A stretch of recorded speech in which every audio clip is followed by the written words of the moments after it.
사이버사가 2012년 총선 때 30일 작전이라는 걸 했다는 문건이 국방부에 의해서 지금 공개가 됐어요. 30일 작전.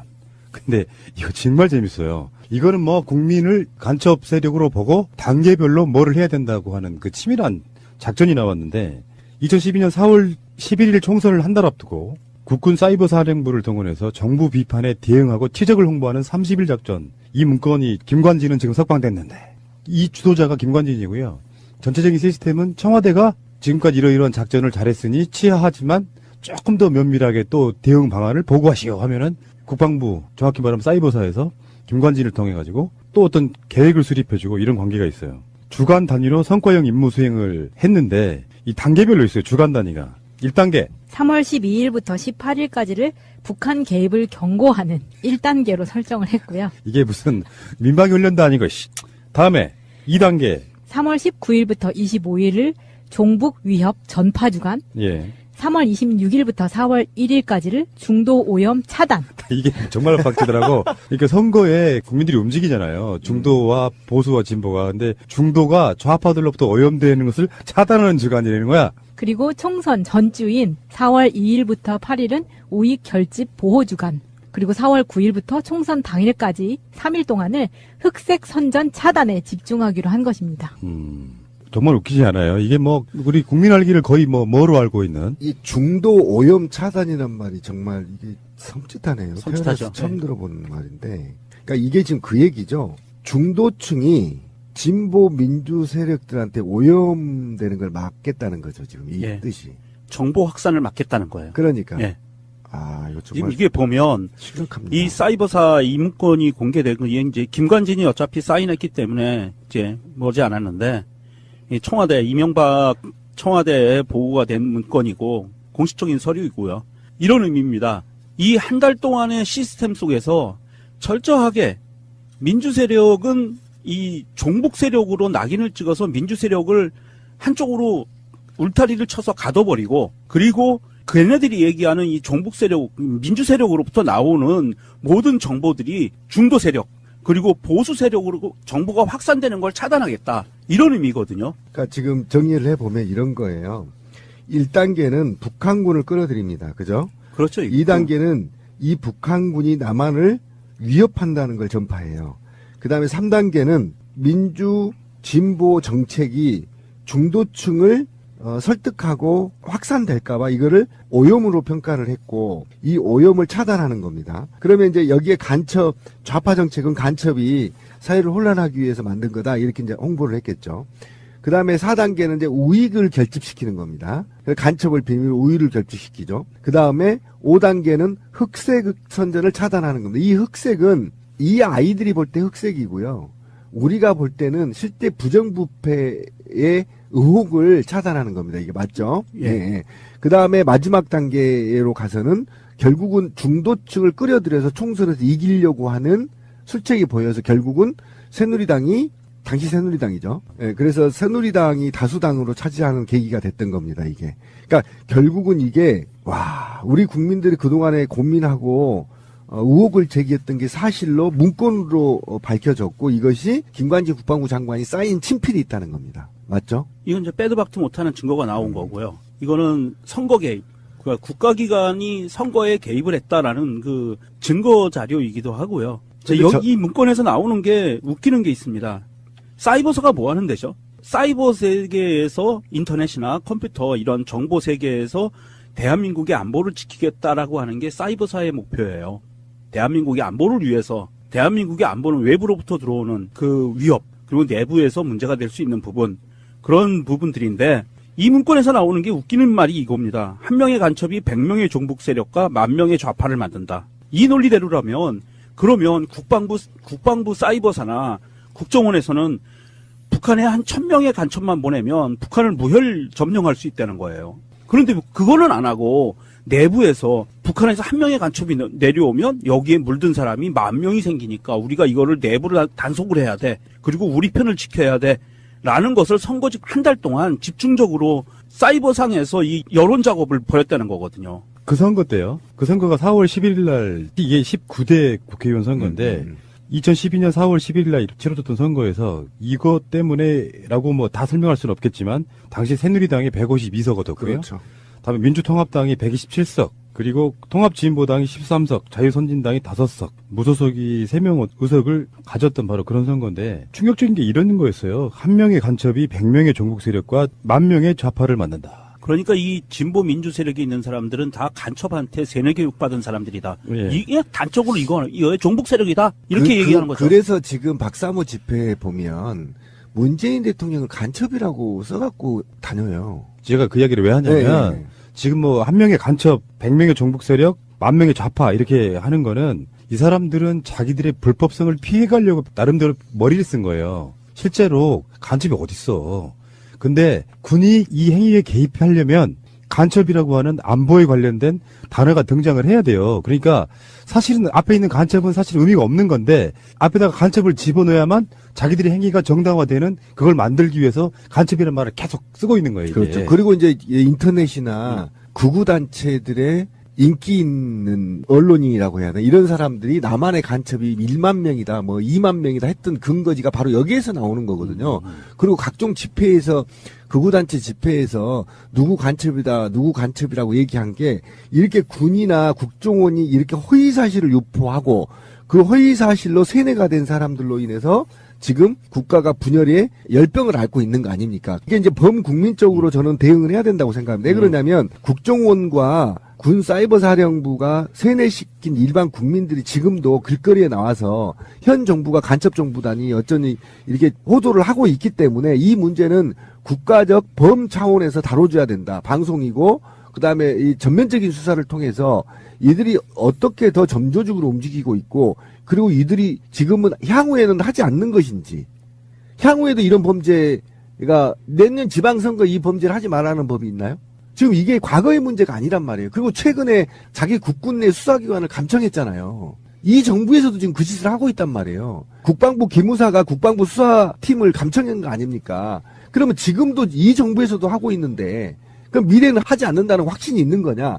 그래서 저는 이 수사를 전면적인 범국민적 차원에서 다뤄야 된다. 그래서 솔직히 나는 이 사이버사의 문건에서 이 한 명의 간첩이라는 게요. 과연 대한민국에 북한에서 온 간첩이 있다고 사이버사는 진정으로 믿었을까요? 잡힌 간첩 있어요? 없는지 알아요. 알면서 하는 겁니다. 저들이. 진짜 중요한 건 이 사건의 핵심 말이에요. 이명박과 연관이 있다는 거예요. 그렇죠. 사이버 사령부 관련 BH 협조 회의 결과라는 게 보도된 적이 있었어요. 얼마 전에. 그게 2012년 3월 10일 날 이야기인데 여기서 청와대가 이 문건을 보고를 받아요. 그리고 나서 청와대에서 나온 이야기가 이겁니다. 창의적인 대응 계획을 높이 평가하면서 주요 이슈에 대한 집중 대응을 또 연구해봐라. 이렇게까지 나오는 거거든요. 그러니까 이게 사실은 이명박이 관련돼 있는 게 맞죠. 근데 그 상황에서 지금 이 문건이 최근에 국방부가 비밀 해제한 문건이거든요. 근데 지금 여기에 핵심 당사자인 김관진이 다 사인을 해요. 그 서류에다가. 근데 김관진은 누군가에 의해서 석방됐습니다. 그러게요. 에이, 참.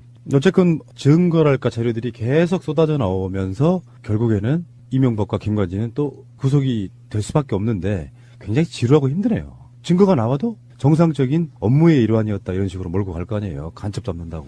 그게 사법부가 한편이기 때문에 그래요. 네, 사법부가 한편이 아니라면 이건 용서할 수 없습니다. 이건 헌법에 나와 있어요. 공무원의 정치적 중립. 특히 대한민국은 군인이 정치에 개입하는 거에 이제 트라우마가 있기 때문에 굉장히 민감한 사항입니다. 이 사항이. 그래서 저는 결과적으로는 다시 국민이 들고 일어나야 된다. 이건 절대 용서할 수 없다. 지금 6개월 후에 선거 있어요. 어떻게 할 건데요? 만약에 그 선거에서 또 이들이 암약해서 지자체장을 자유한국당이 차지할 경우 중간평가라고 해서 또 이 정부를 흠집내고 이 정부의 개혁 드라이브를 발목 잡을 거란 말이에요. 이게 결국은 적폐청산 못하게 된다는 거죠. 그래서 저는 다시 촛불의 AS가 필요하다. 예, 그렇지. AS 촛불.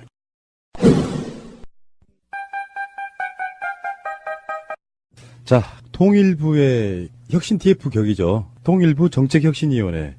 여기서 오늘, 방송하는 오늘, 개성공단에 관련된 문제가 어떻게 일어났느냐. 여기에 대해서 결과 발표를 했어요. 내부 진상조사 같은 거죠. 간단히 말하면은, 애초에 이 사건이 일어났을 때, 정부 발표는요, NSC에서 결정 내린 사안이다, 이렇게 이야기를 했는데, 그보다 이틀 정도 전에 이미 청와대에서 그걸 결정해놓고 있었다는 거예요. NSC는 요식행위로 하고. 근데 NSC 자체는 의결기구가 아니기 때문에 사실은 국무회의에서 의결을 해야 된다. 이게 지금 원리예요. 그래서 개성공단 폐쇄에 관련해서는 박근혜의 청와대에서 임의적으로 내린 지시사항을 NSC 통해서 요식행위만 했다. 근데 정부 쪽에서는 NSC 의결사항이다 이런 식으로 몰아붙였는데 거기까지만 끝나는 게 아니라 저번에 우리 국정농단에 있어가지고 최순실 전체적으로 국정을 돌보는 팀이 따로 있었던 거예요. 최순실을 포함한 몇 사람이.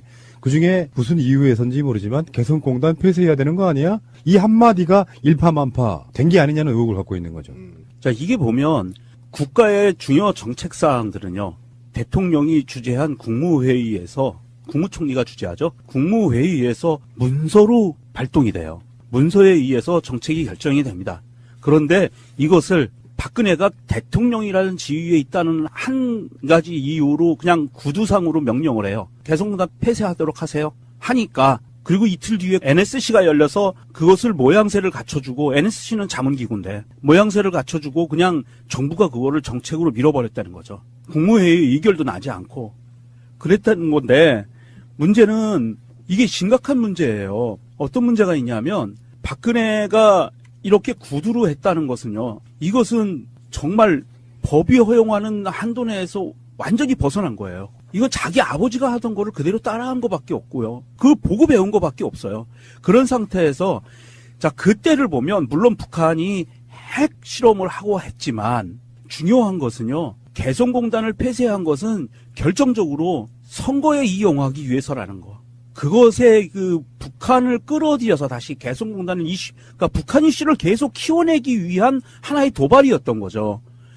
대한민국의 수많은 이익과 중소기업들의 이익을 다 그냥 포기하면서 선거에 모든 것을 집어넣고 본인이 코너에 몰리는 것을 벗어나고자 그냥 하나의 사건을 이건 부풍 사건의 확대된 측면이라고 봐요. 이것도 일종의 부풍 사건으로 그냥 하나의 사건을 없는 사건을 만들어 버린 거예요. 그러니까 이 조치가 있고 나서 두 달 있다가 20대 총선이 그렇죠. 된 거거든요. 아까 제가 그런 얘기 하나 드리고 싶어요. 국정농단 정확한 의미를 아시는 분들이 많지가 않더라고요. 권력 자체를 거의 한두 사람이 좌지우지하는 걸 농단이라고 해요. 그렇죠. 국정농단의 대표적인 케이스. 정말 면밀한 분석에 의해서 이루어졌다기보다는 폐쇄하지 뭐 한마디 정도로. 이렇게 이슈가 돼서 막 극렬하게 대립을 하게 되면 선거에 훨씬 유리할 거야. 그렇죠. 분위기 확 잡아가는 거죠. 근데 이제 그 결과가 이제 증명이 되는 게 뭐냐면 장시호가 법정에서 통일대박론은 최순실 이모의 말이다. 라고 분명히 증언을 했단 말이죠.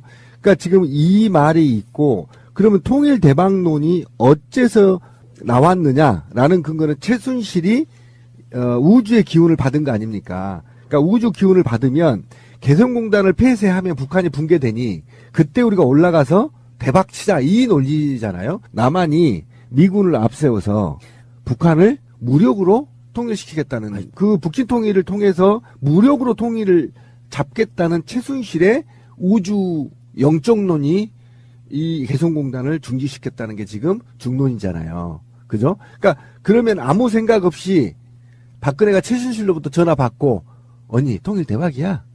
빨리 개성공단 폐쇄해. 이렇게 하니까 NSC 국가 시스템으로 걸치지 않고 그냥 전화로 비서실장한테 야 폐쇄시켜. 이렇게 하니까 NSC 개최해서 폐쇄돼버린 거죠. 이런 게 지금 이제 밝혀지고 있다는 거 아닙니까? 남북 관계는 지난 70년의 염원, 그 다음에 한반도와 한국인들의 오랜 염원이죠. 그 다음에 더 나아가 동북아 평화를 위해서 굉장히 중요한 정책이고 하나하나의 북한과의 관계가 엄청난 대한민국 남한의 국민들의 삶에 영향을 주고 있단 말이에요. 그러니까 이렇게 주는 삶을 최순실 전화 한 방에 개성공단을 폐쇄해버리고 그리고 그것을 이용해서 지난 총선에서 종북몰이를 해야 되는 것. 이거는 사실상 제가 볼 때는 어떻게 얘기할까요? 이거는 있을 수 없는 일이에요. 거의 친위 구테타 수준이고요. 네, 구테타 수준. 이게 저는 이제 약간 할 말이 없습니다. 여기서 약간 좀 사안을 틀어서 보는 게 이게 최순실이 한 거라고 보지는 않아요. 개성공단 폐쇄는 사실은 최순실의 작품이라기보다는 저는 다른 시각으로 봅니다. 이거는 그 당시에 집권 세력과 청와대죠. 그 다음에 현재 자유한국당 세력들, 그 당시에 새누리당 세력들의 연합 작품이다라고 봐요. 총선에서 이기기 위한 작전이었다고 보고요. 최순실 뒤에 있었겠죠. 예. 누군가. 그래서 이것을 뭐 최순실을 통했는지는 모르겠는데 이 기획을 한 것은 국회의원을 포함한 자유한국당 이 정당과 국정원, 사이버사, 국방부, 기타 등등 청와대를 다 포함한 세력들이 총선에서 이기기 위해서 정말 무지막지한 패륜적인 짓을 한 거예요.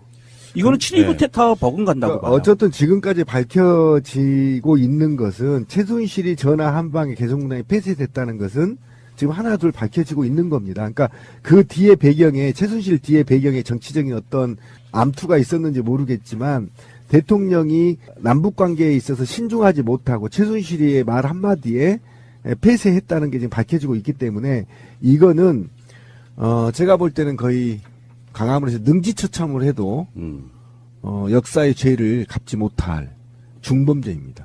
남북한 관계가 좋으면 무기를 살 필요가 없겠죠. 그렇죠. 그래서 왜 우리 국정농단 때 록히드 마틴 이야기가 끊임없이 제기됐지만 지금 거기에 대해서 진상규명된 건 없어요.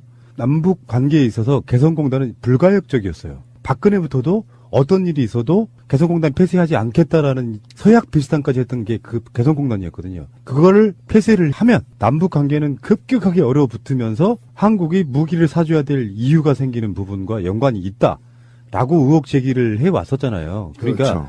선거에 이기는 목적, 다형도 목적이 있겠지만 선거의 목적. 근데 왜 안민석 의원은 그 후로 이야기가 안 나오는지 모르겠어요. 최순실과 럭키드 마틴과의 관계에서는 그 당시 굉장히 많은 의혹들이 제기됐잖아요. 참 이런 부분에서는 좀 뭐랄까 의혹만 제기할 수밖에 없는 이런 지점이 좀 안타깝고요. 주진우께서 이런 얘기 한 적이 있어요. 이게 이제 작품이라는 거죠. 작품. 아까 우리 명종 씨가 얘기한 대로 작품이다. 이 최순실 뒤에 록히드 마틴사가 있을지 여러 가지가 있었겠죠. 그래서 계획을 짰겠죠. 야, 개성공단 폐쇄해. 그러면 남한은 급격하게 얼어붙을 거야.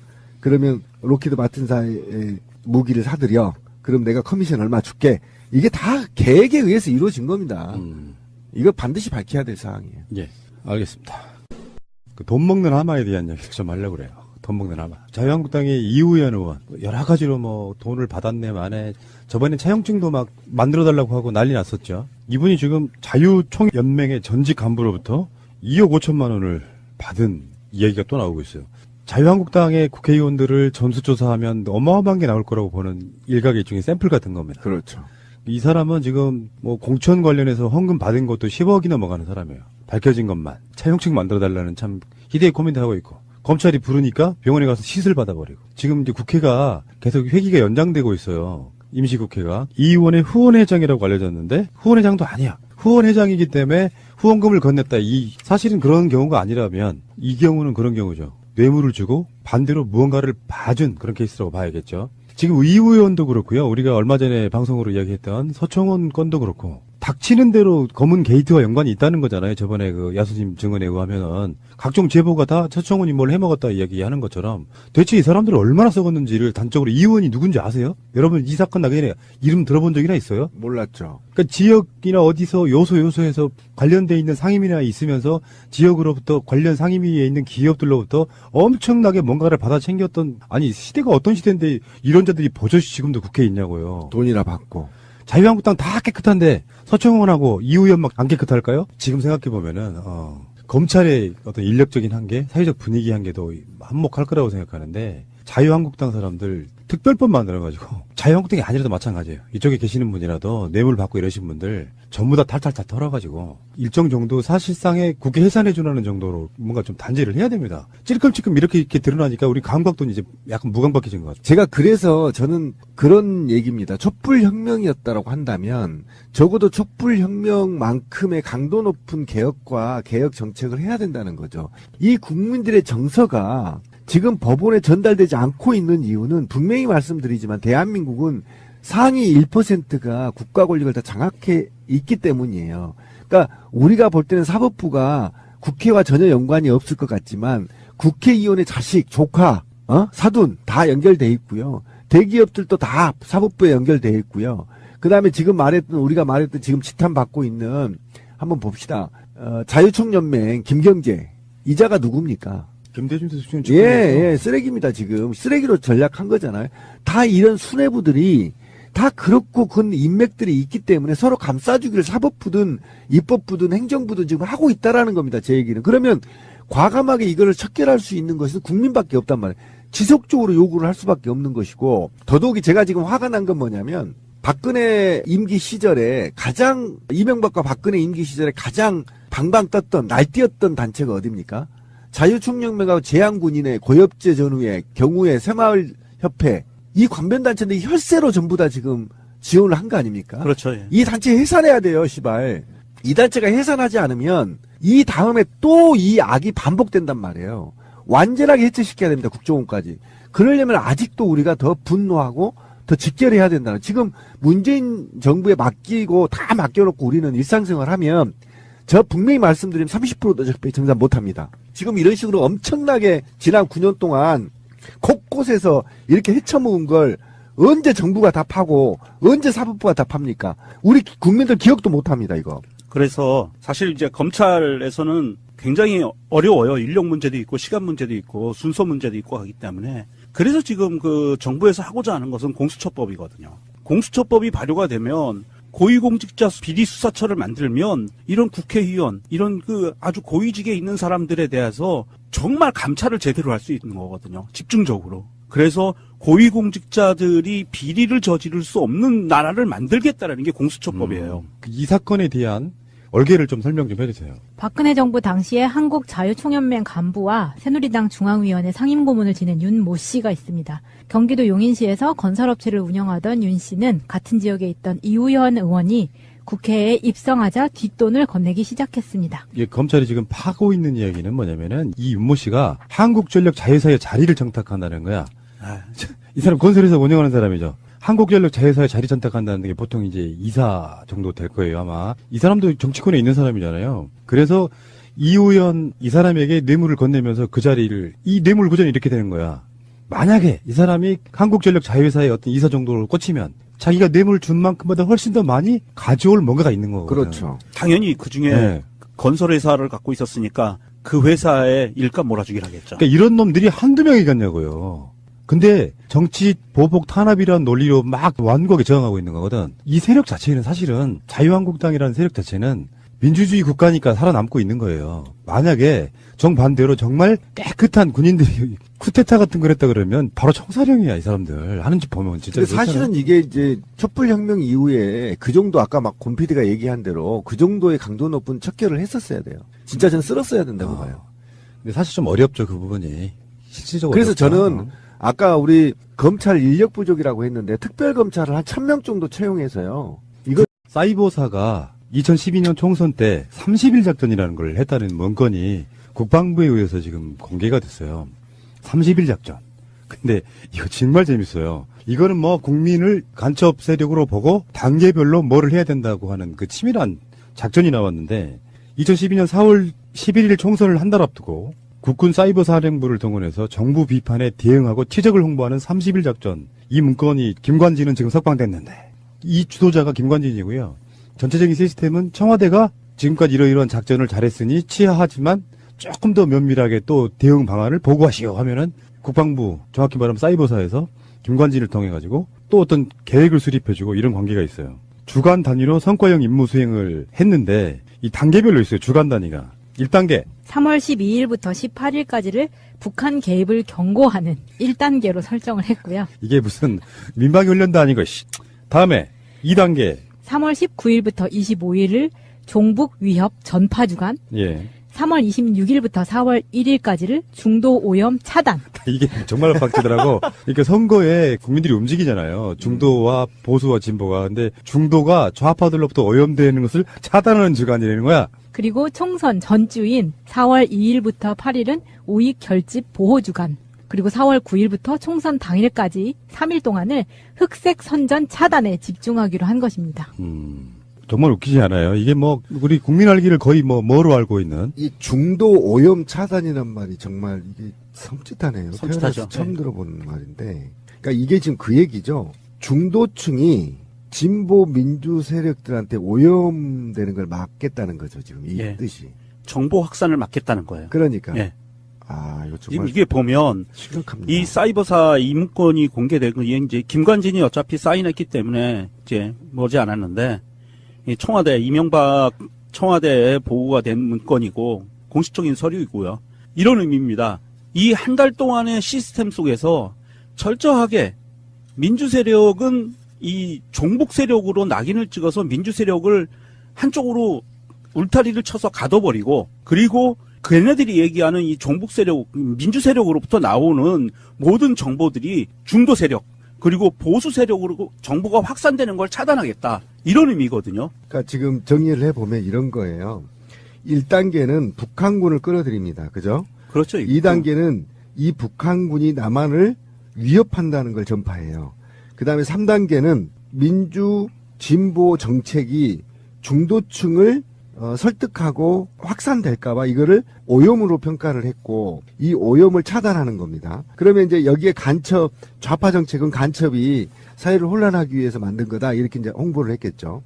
그 다음에 4단계는 이제 우익을 결집시키는 겁니다. 간첩을 비밀로 우익을 결집시키죠. 그 다음에 5단계는 흑색 선전을 차단하는 겁니다. 이 흑색은 이 아이들이 볼 때 흑색이고요. 우리가 볼 때는 실제 부정부패의 의혹을 차단하는 겁니다. 이게 맞죠? 예. 예. 그 다음에 마지막 단계로 가서는 결국은 중도층을 끌어들여서 총선에서 이기려고 하는 술책이 보여서 결국은 새누리당이, 당시 새누리당이죠. 예, 그래서 새누리당이 다수당으로 차지하는 계기가 됐던 겁니다, 이게. 그러니까 결국은 이게, 우리 국민들이 그동안에 고민하고 의혹을 제기했던 게 사실로 문건으로 밝혀졌고, 이것이 김관지 국방부 장관이 쌓인 친필이 있다는 겁니다. 맞죠? 이건 이제 빼도 박도 못하는 증거가 나온 거고요. 이거는 선거 개입, 그러니까 국가기관이 선거에 개입을 했다라는 그 증거 자료이기도 하고요. 이 문건에서 나오는 게 웃기는 게 있습니다. 사이버서가 뭐 하는 데죠? 사이버 세계에서 인터넷이나 컴퓨터 이런 정보 세계에서 대한민국 농단. 정확한 의미를 아시는 분들이 많지가 않더라고요. 권력 자체를 거의 한두 사람이 좌지우지하는 걸 농단이라고 해요. 그렇죠. 국정농단의 대표적인 케이스. 정말 면밀한 분석에 의해서 이루어졌다기보다는 폐쇄하지 뭐 한마디 정도로 이렇게 이슈가 돼서 막 극렬하게 대립을 하게 되면 선거에 훨씬 유리할 거야. 그렇죠. 분위기 확 잡아가는 거죠. 근데 이제 그 결과가 이제 증명이 되는 게 뭐냐면 장시호가 법정에서 통일대박론은 최순실 이모의 말이다.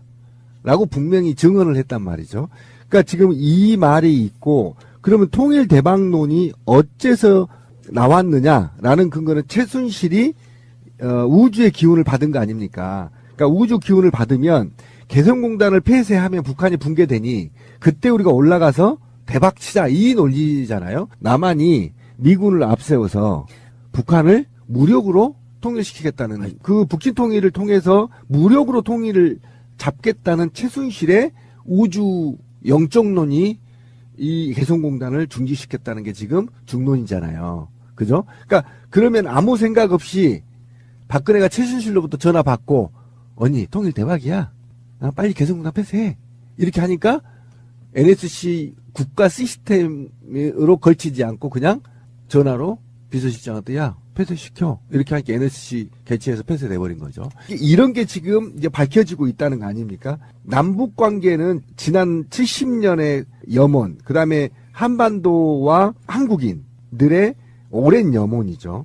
그 다음에 더 나아가 동북아 평화를 위해서 굉장히 중요한 정책이고, 하나하나의 북한과의 관계가 엄청난 대한민국 남한의 국민들의 삶에 영향을 주고 있단 말이에요. 그러니까 이렇게 주는 삶을 최순실 전화 한 방에 개성공단을 폐쇄해버리고, 그리고 그것을 이용해서 지난 총선에서 종북몰이를 해대는 것. 이거는 사실상 제가 볼 때는 어떻게 얘기할까요? 이거는 있을 수 없는 일이에요. 거의 친위 구테타 수준이고요. 네, 구테타 수준. 이게 저는 이제 약간 할 말이 없습니다. 여기서 약간 좀 사안을 틀어서 보는 게, 이게 최순실이 한 거라고 보지는 않아요. 개성공단 폐쇄는 사실은 최순실의 작품이라기보다는 저는 다른 시각으로 봅니다. 이거는 그 당시에 집권 세력과 청와대죠. 그 다음에 현재 자유한국당 세력들, 그 당시에 새누리당 세력들의 연합 작품이다라고 봐요. 총선에서 이기기 위한 작전이었다고 보고요.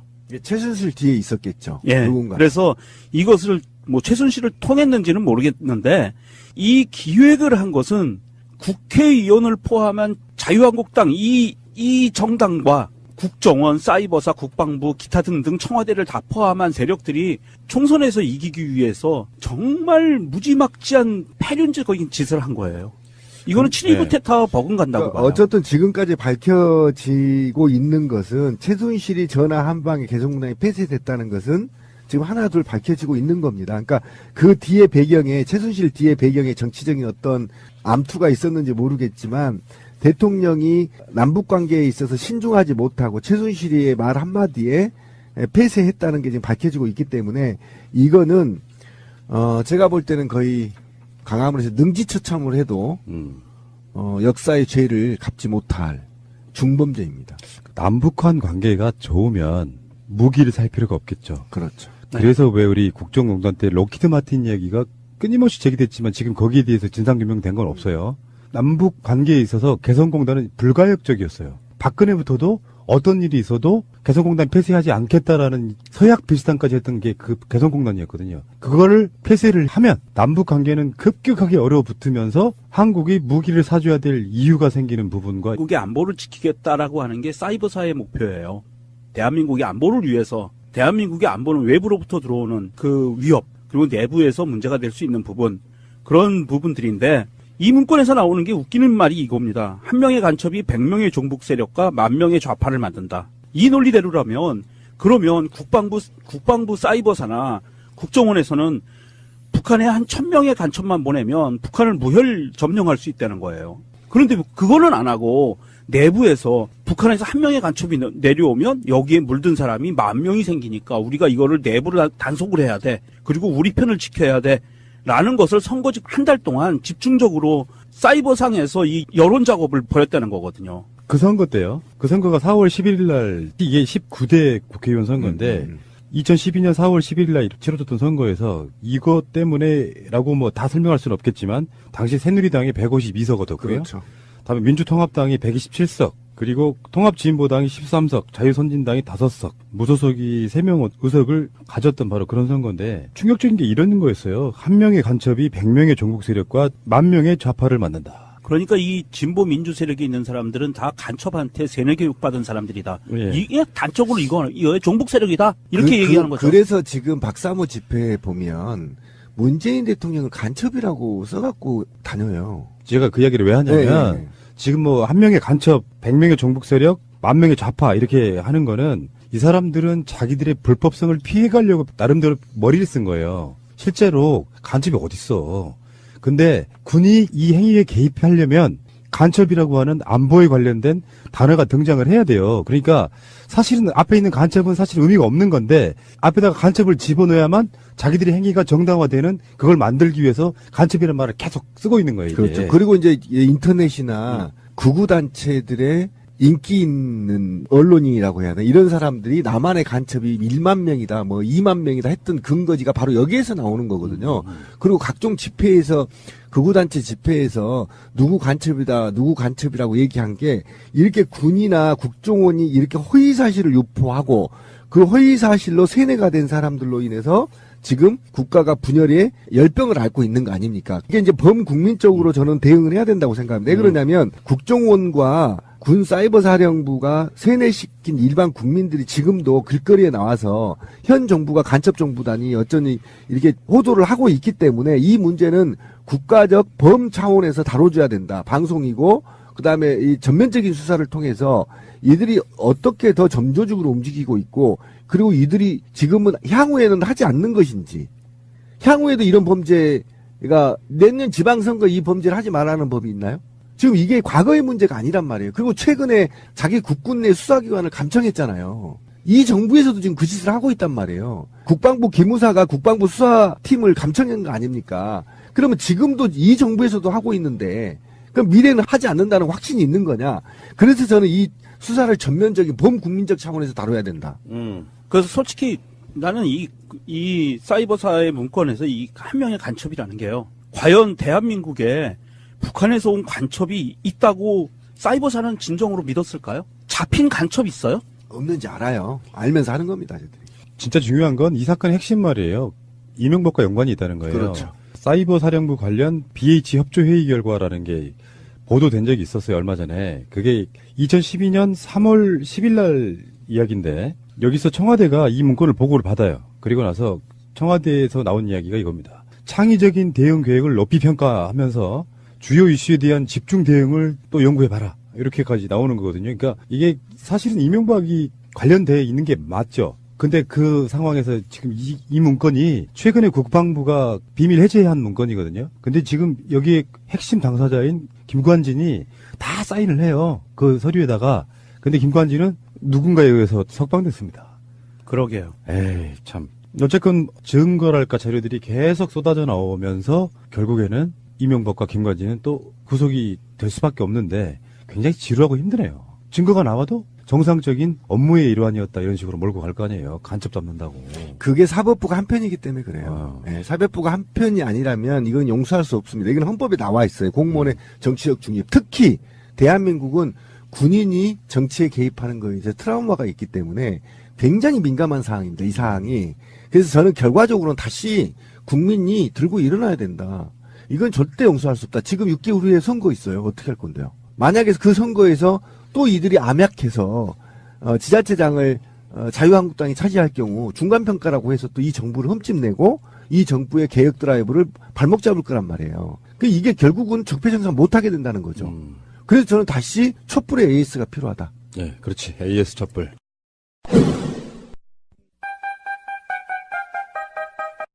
자, 통일부의 혁신 TF 격이죠. 통일부 정책혁신위원회. 여기서 오늘, 방송하는 오늘, 개성공단에 관련된 문제가 어떻게 일어났느냐. 여기에 대해서 결과 발표를 했어요. 내부 진상조사 같은 거죠.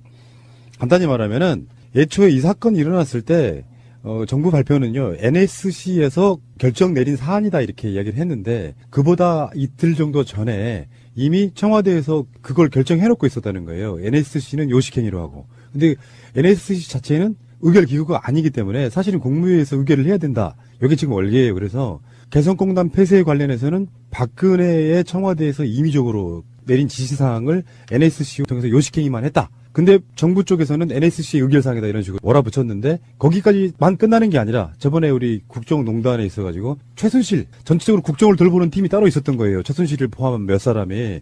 그중에 무슨 이유에선지 모르지만 개성공단 폐쇄해야 되는 거 아니야? 이 한마디가 일파만파 된 게 아니냐는 의혹을 갖고 있는 거죠. 자, 이게 보면 국가의 중요 정책 사항들은요. 대통령이 주재한 국무회의에서 국무총리가 주재하죠. 국무회의에서 문서로 발동이 돼요. 문서에 의해서 정책이 결정이 됩니다. 그런데 이것을 박근혜가 대통령이라는 지위에 있다는 한 가지 이유로 그냥 구두상으로 명령을 해요. 개성공단 폐쇄하도록 하세요. 하니까 그리고 이틀 뒤에 NSC가 열려서 그것을 모양새를 갖춰주고 NSC는 자문기구인데 모양새를 갖춰주고 그냥 정부가 그거를 정책으로 밀어버렸다는 거죠. 국무회의 의결도 나지 않고 그랬다는 건데 문제는 이게 심각한 문제예요. 어떤 문제가 있냐면 박근혜가 이렇게 구두로 했다는 것은요. 이것은 정말 법이 허용하는 한도 내에서 완전히 벗어난 거예요. 이건 자기 아버지가 하던 거를 그대로 따라한 것밖에 없고요. 그걸 보고 배운 것밖에 없어요. 그런 상태에서 자 그때를 보면 물론 북한이 핵 실험을 하고 했지만 중요한 것은요. 개성공단을 폐쇄한 것은 결정적으로 선거에 이용하기 위해서라는 거. 그것에 그 북한을 끌어들여서 다시 개성공단을 그러니까 북한 이슈를 계속 키워내기 위한 하나의 도발이었던 거죠. 대한민국의 수많은 이익과 중소기업들의 이익을 다 그냥 포기하면서 선거에 모든 것을 집어넣고 본인이 코너에 몰리는 것을 벗어나고자 그냥 하나의 사건을 이건 부풍 사건의 확대된 측면이라고 봐요. 이것도 일종의 부풍 사건으로 그냥 하나의 사건을 없는 사건을 만들어 버린 거예요. 그러니까 이 조치가 있고 나서 두 달 있다가 20대 총선이 그렇죠. 된 거거든요. 아까 제가 그런 얘기 하나 드리고 싶어요. 국정 연관이 있다라고 의혹 제기를 해 왔었잖아요. 그러니까 그렇죠.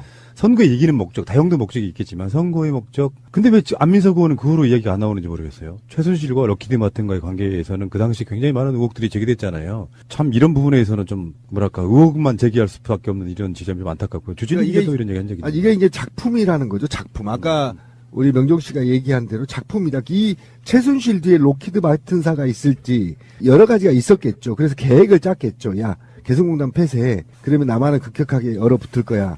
그러면 로키드 마틴사의 무기를 사들여. 그럼 내가 커미션 얼마 줄게. 이게 다 계획에 의해서 이루어진 겁니다.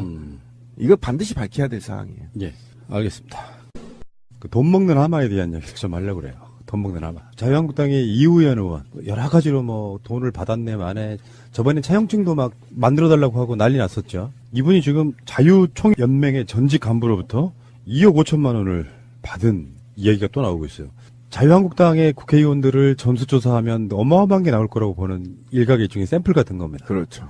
이 사람은 지금 뭐 공천 관련해서 헌금 받은 것도 10억이 넘어가는 사람이에요. 밝혀진 것만. 차용증 만들어달라는 참 희대의 코멘트 하고 있고. 검찰이 부르니까 병원에 가서 시술 받아버리고. 지금 이제 국회가 계속 회기가 연장되고 있어요. 임시국회가. 이 의원의 후원회장이라고 알려졌는데 후원회장도 아니야. 후원회장이기 때문에 후원금을 건넸다. 사실은 그런 경우가 아니라면 이 경우는 그런 경우죠. 뇌물을 주고 반대로 무언가를 봐준 그런 케이스라고 봐야겠죠. 지금 이 의원도 그렇고요. 우리가 얼마 전에 방송으로 이야기했던 서청원 건도 그렇고 닥치는 대로 검은 게이트와 연관이 있다는 거잖아요. 저번에 그 야수님 증언에 의하면은 각종 제보가 다 서청원이 뭘 해먹었다 이야기하는 것처럼 대체 이 사람들을 얼마나 썩었는지를 단적으로 이 의원이 누군지 아세요? 여러분 이 사건 나기 전에 이름 들어본 적이나 있어요? 몰랐죠. 그러니까 지역이나 어디서 요소에서 관련돼 있는 상임위나 있으면서 지역으로부터 관련 상임위에 있는 기업들로부터 엄청나게 뭔가를 받아 챙겼던 아니 시대가 어떤 시대인데 이런 자들이 버젓이 지금도 국회에 있냐고요. 돈이나 받고. 자유한국당 다 깨끗한데 서청원하고 이 의원만 안 깨끗할까요? 지금 생각해보면은 검찰의 어떤 인력적인 한계, 사회적 분위기 한계도 한몫할 거라고 생각하는데 자유한국당 사람들 특별법 만들어가지고 자유한국당이 아니라도 마찬가지예요. 이쪽에 계시는 분이라도 뇌물 받고 이러신 분들 전부 다 탈탈탈 털어가지고 일정 정도 사실상의 국회 해산해주는 정도로 뭔가 좀 단죄를 해야 됩니다. 찔끔찔끔 이렇게 드러나니까 우리 감각도 이제 약간 무감각해진 것 같아요. 제가 그래서 저는 그런 얘기입니다. 촛불혁명이었다라고 한다면 적어도 촛불혁명만큼의 강도 높은 개혁과 개혁 정책을 해야 된다는 거죠. 이 국민들의 정서가 지금 법원에 전달되지 않고 있는 이유는 분명히 말씀드리지만 대한민국은 상위 1%가 국가 권력을 다 장악해 있기 때문이에요. 그러니까 우리가 볼 때는 사법부가 국회와 전혀 연관이 없을 것 같지만 국회의원의 자식, 조카, 사돈 다 연결돼 있고요. 대기업들도 다 사법부에 연결돼 있고요. 그다음에 지금 우리가 말했던 지금 지탄받고 있는 한번 봅시다. 자유총연맹 김경재 이자가 누굽니까? 김대중 대통령 예, 쓰레기입니다, 지금. 쓰레기로 전략한 거잖아요. 다 이런 수뇌부들이 다 그렇고 그런 인맥들이 있기 때문에 서로 감싸주기를 사법부든 입법부든 행정부든 지금 하고 있다라는 겁니다, 제 얘기는. 그러면 과감하게 이거를 척결할 수 있는 것은 국민밖에 없단 말이에요. 지속적으로 요구를 할 수밖에 없는 것이고, 더더욱이 제가 지금 화가 난 건 뭐냐면, 박근혜 임기 시절에 이명박과 박근혜 임기 시절에 가장 방방 떴던, 날뛰었던 단체가 어딥니까?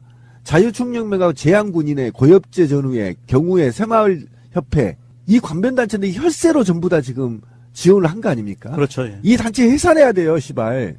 이 단체가 해산하지 않으면 이 다음에 또 이 악이 반복된단 말이에요. 완전하게 해체시켜야 됩니다, 국정원까지.